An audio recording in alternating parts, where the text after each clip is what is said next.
Continuing our march through the letter to the Hebrews. We're in the 12th chapter.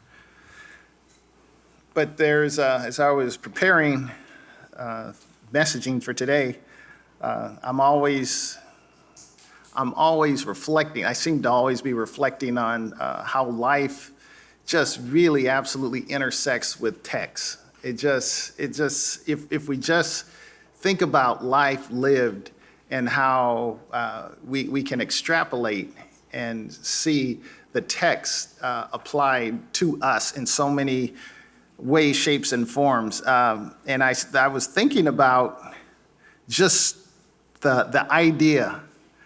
I know you guys are thinking, oh man, this is so profound. Starting is so much easier than continuing.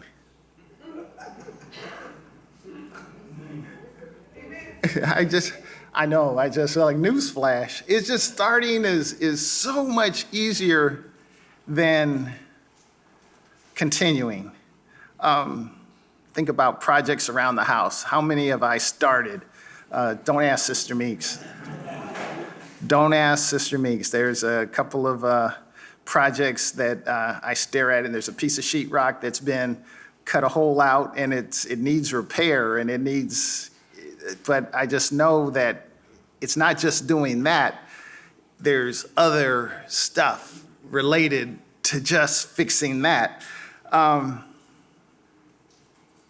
Jobs. How many of us start jobs? And, you started it, and then it's like, okay, I'm done with that one. Don't get me started on relationships.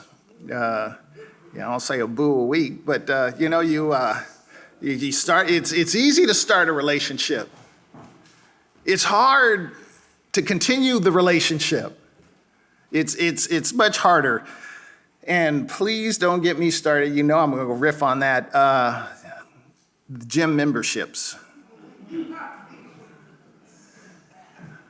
Every new year, folks, and they bank on that too. They anticipate folks raising their hand.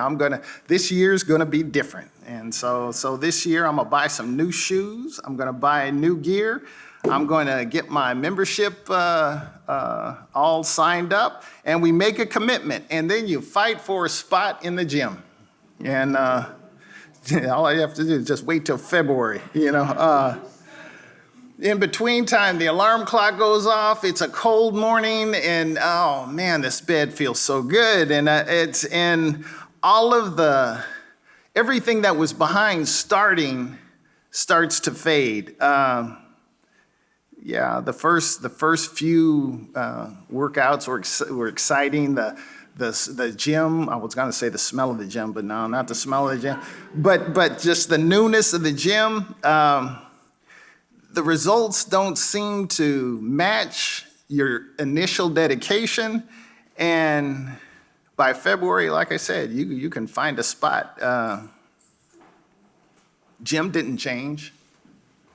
Gym's still wherever it was. The equipment's still there. Your membership is still good. Your goal hasn't changed. What's changed? Your commitment. Your commitment has changed. Starting is one thing, sticking to it is another. And that's exactly the issue before us as we look at chapter 12. You recall chapter 11, again, we like to call the roll call of faith, God's hall of faith. Long list of women and men who trusted God. They believed when they couldn't see. They obeyed when they didn't understand. They persevered when circumstances were difficult. But I invite you to read the text again as homework. Read the 11th chapter again. What's particularly remarkable for me is that none of them experienced an easy life because of their faith. Not one experienced an easy life because of their faith. Some conquered kingdoms, some escaped danger, some had incredible victories. But then, again, we talked about the others last time. They're mocked, beaten, imprisoned, persecuted, and killed. But the 39th verse of the 11th chapter says, all of these were proved through their faith, but none of them lived to see and receive the promise.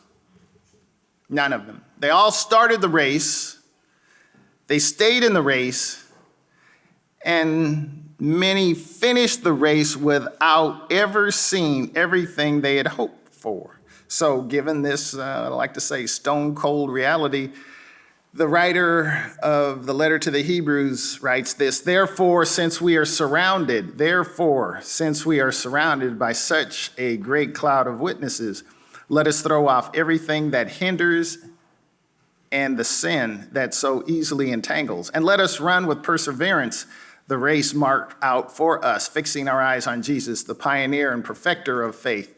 For the joy set before him, he endured the cross, scorning its shame, and sat down at the right hand of the throne of God. Consider him who endured such opposition from sinners, so that you will not grow weary and lose heart.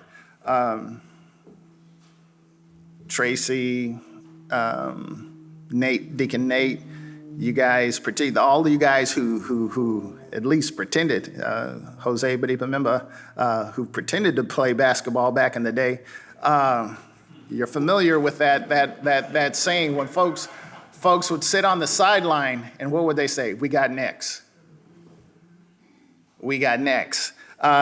Folk watching the game, chirping, saying whatever they're saying, watching the players on the court, paying attention to what's happening on the court, hopefully. And when the game's over, they're saying, we got next. It's our turn. We're up. But there was another image that came to mind too. You've probably seen it on commercial, where you got two husky football players sitting on the bench with a voiceover of little children that are playing with little gummy bears. And they're saying, oh no, these are too good. We're going to sit this one out. The call came, but we're going to sit this out because it tastes too good. Again, remember, the end of the 11th chapter reads, all these were approved through their faith, but they did not receive what was promised. They ran the race, they did their part, they remained faithful, and now the writer says that because of all of these people we just talked about, because of their example, because of their faithfulness, because they trusted God when they couldn't see the outcome, now it's our turn, we got next. And so the writer says, let us run with endurance the race marked out for us. Let us run with endurance the race marked out for us. You notice, you look at the text, he doesn't say, let's start the race. He says, let's run the race with endurance.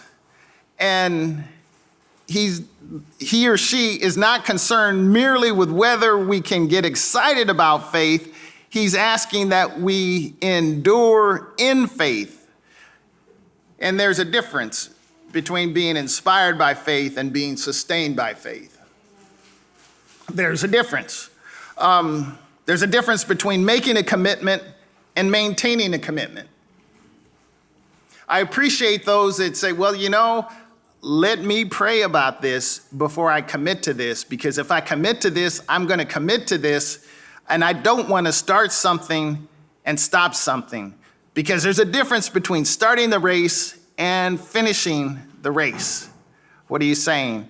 Our faith, Christianity, being called a Christian, I like to say being called a Christ follower, it's more than making a decision once and assuming that the race is going to take care of itself.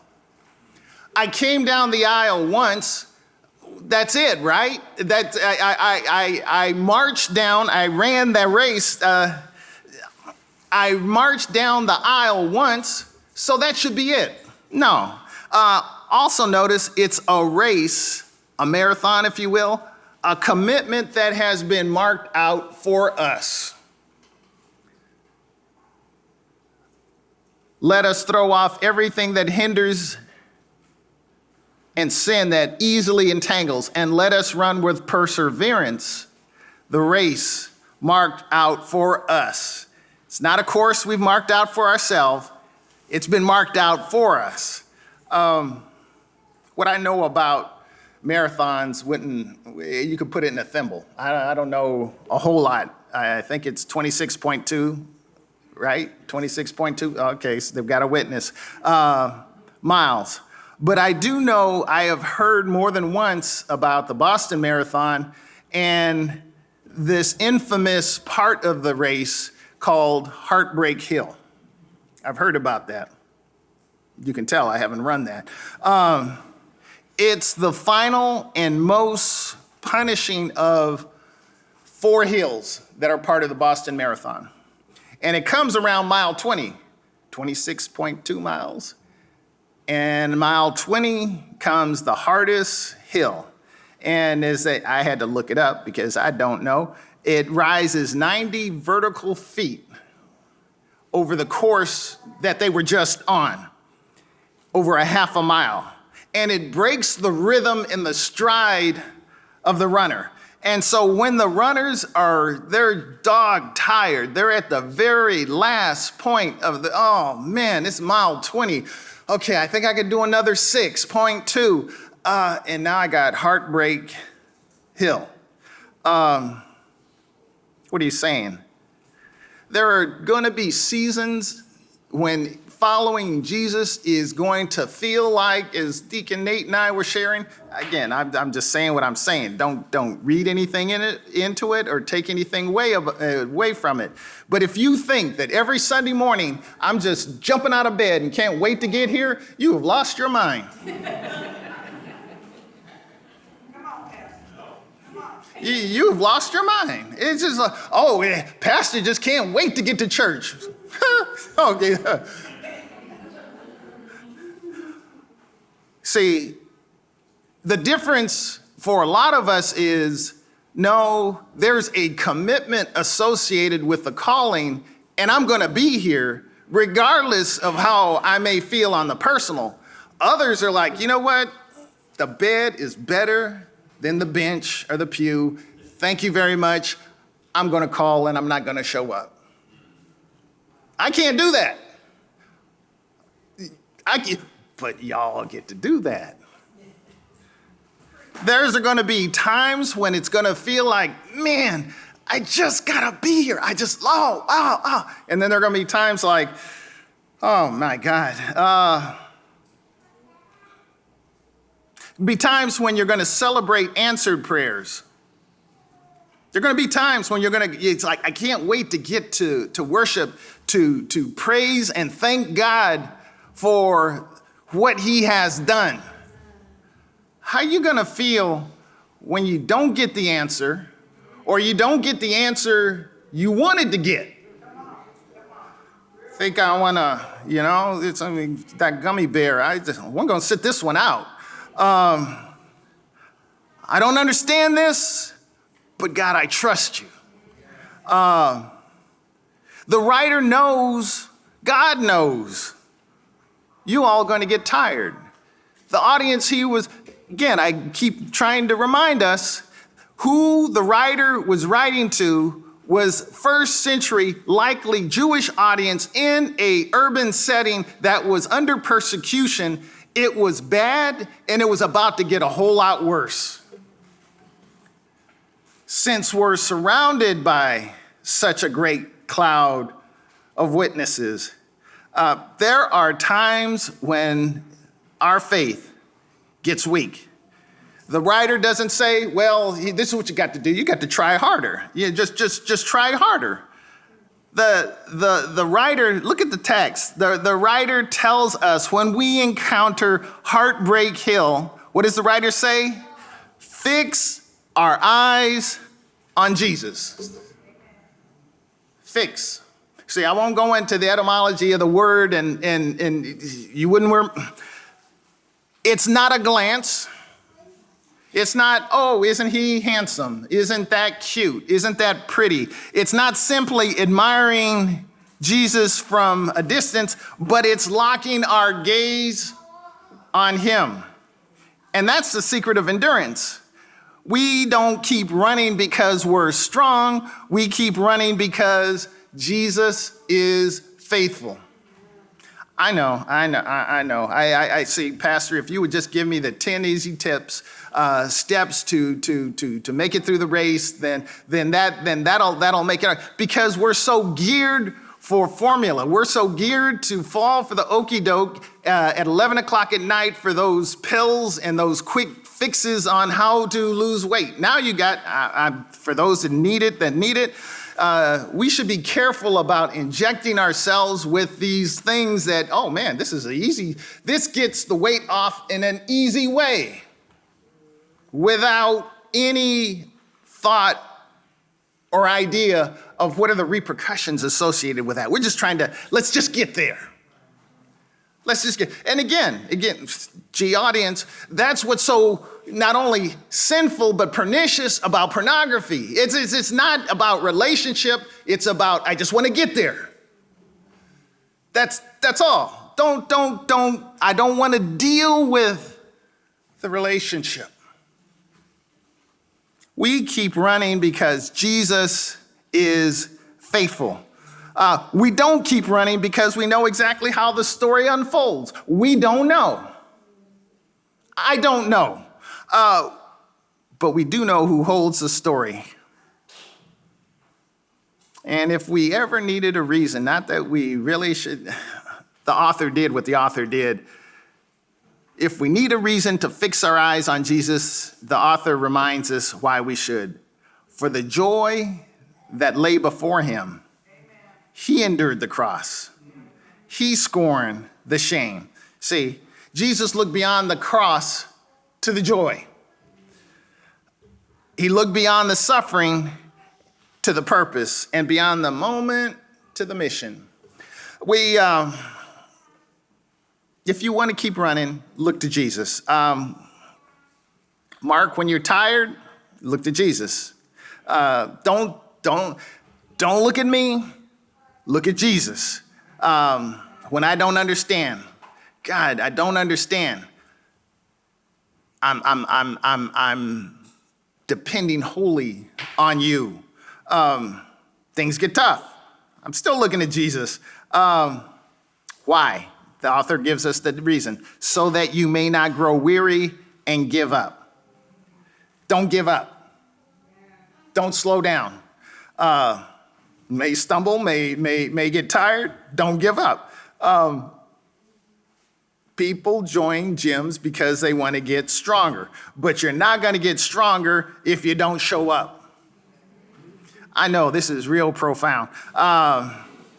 It comes from going there day after day after day with consistency and doing those things that aren't necessarily and often aren't comfortable or exciting or scintillating or things that you want to do.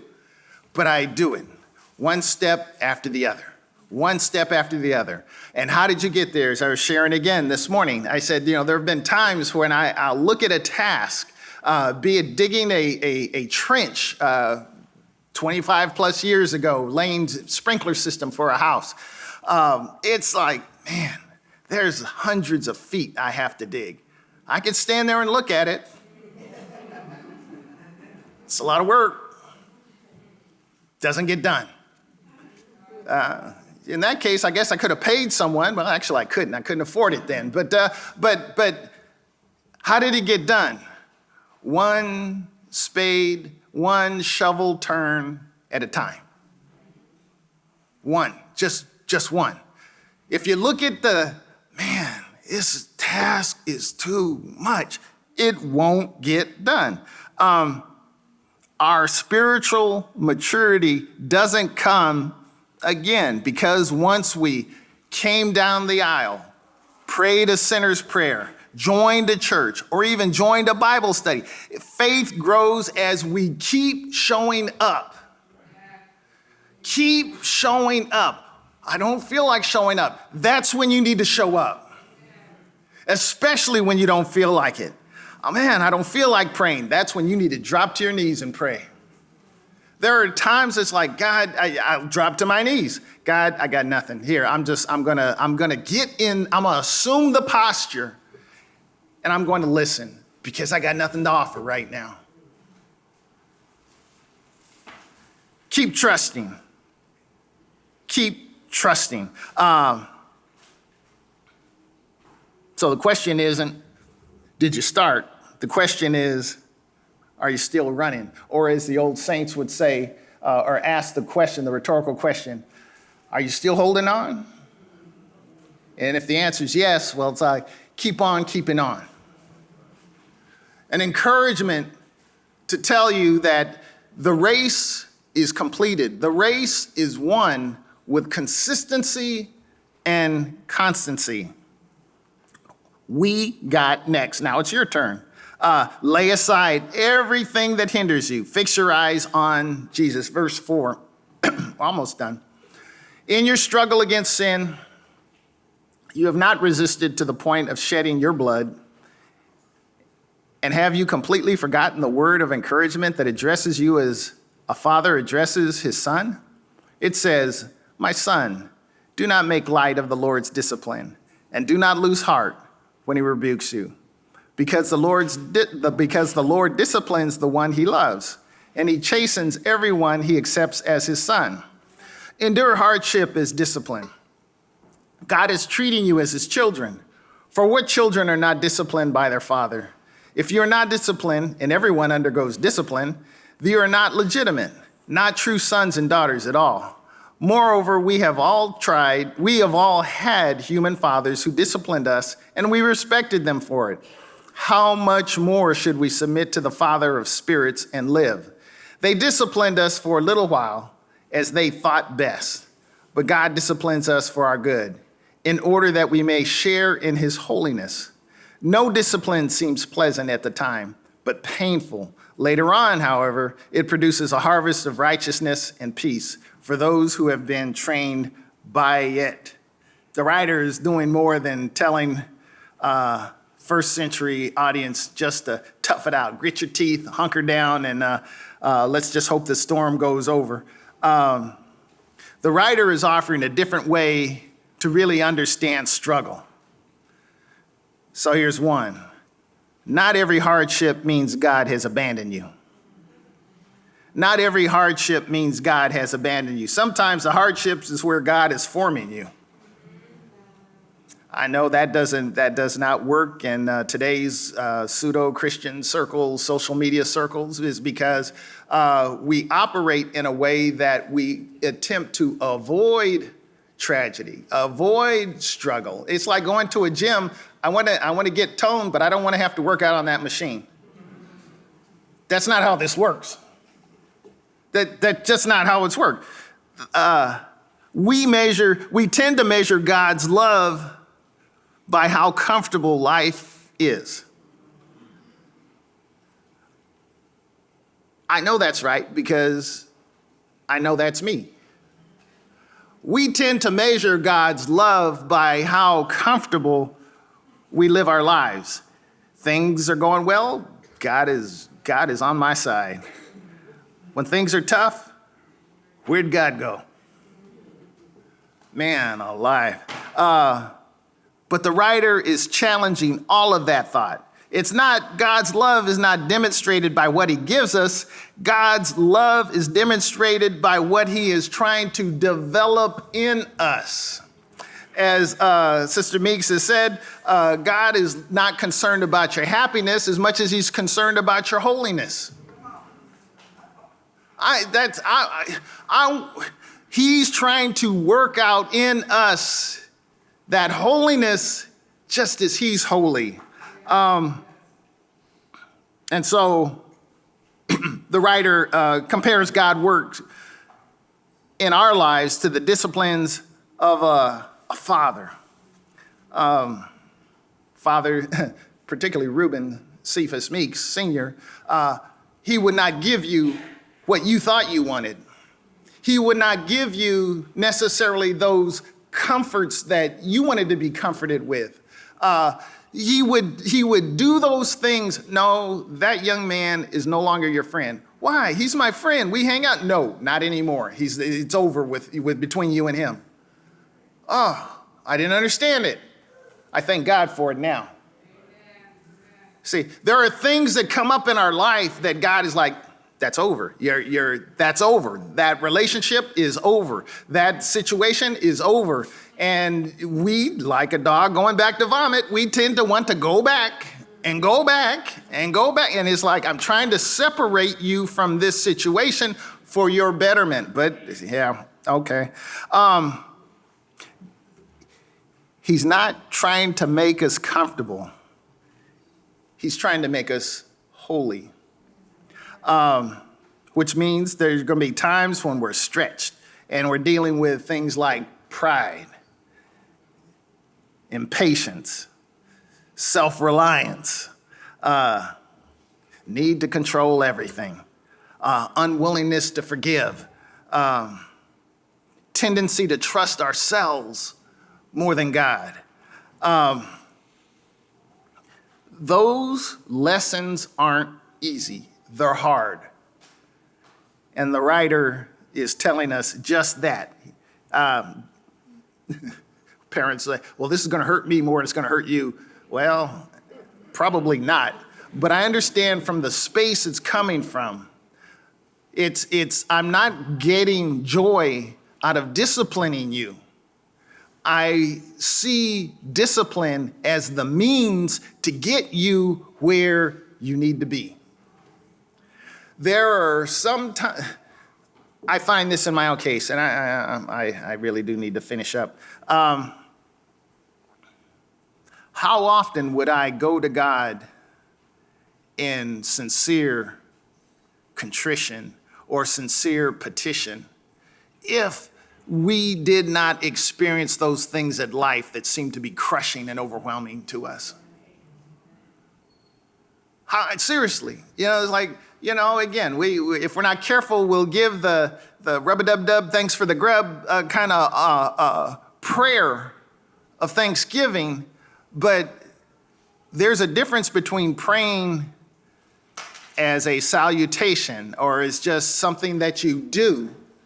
And there's a difference with that and praying when, God, I got zero options. There's no good avenue from this situation. I need you. But be careful. Doesn't mean every painful circumstance is something God has specifically caused. Sometimes we do stuff. And, God is trying to work out something. No, you just kept showing up late for work and they had to lay you off. No, don't blame God. God is trying to depend on him. No, he gave you a job. But God will use even the crazy things we do to get our attention and to mold and shape us into his image. So I'd say there's even when we screw up, God will use our screw ups to his glory and honor. Now, that's not an invitation to screw up. That is not. Let's just go home. Therefore, strengthen your feeble arms and weak knees. Make level paths for your feet, so that the lame may not be disabled, but rather healed. The race has been exhausting. There's something about as we mature. There's both a I wouldn't know anything about this exercise. They say that if you really work out really well, there's a good fatigue. There's like a good feeling of fatigue that it's just kind of like, man, I'm dead tired, but this feels so good. I've never gotten to that point.